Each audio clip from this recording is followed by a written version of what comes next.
So I got told like 5 times today, I don't know what normal is going to look like when we're through all of this. And it kind of got me thinking that it's awful weird what we can call normal given enough time. Like, honestly, park a tank in the grocery store parking lot and leave it alone for about or 2 months or 3 months. How long before a tank, a war machine sitting in HEB is normal? I don't know what things are going to look like when all of this wraps up, but I do know that the church has been in normal times and abnormal times ever since Christ established it, ever since Christ sent out preachers on Pentecost to preach the gospel of the resurrection of Jesus Christ.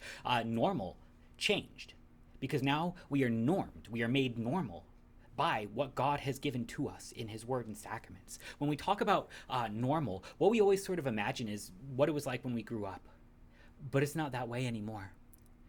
But the measure of the church is not, is it like it was when I grew up? The measure of the church is, well, is God here working?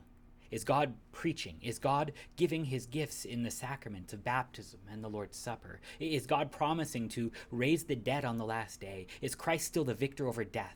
Is he still risen from the dead?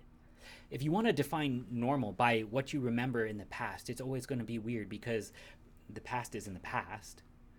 But if you want to measure normal by he who norms us with his word, he who norms us by dragging us through death and to life again, he who makes us how we ought to be by raising our bodies on the last day that we would live forever, well, that's a different thing. And that's the thing that can endure the coronavirus, and that's the thing that can endure whatever weird thing happens next. It'll be weird for a while, and then we'll get used to it.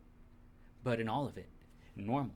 Normal's just defined by Jesus helping sinners, and he's been doing that the whole time.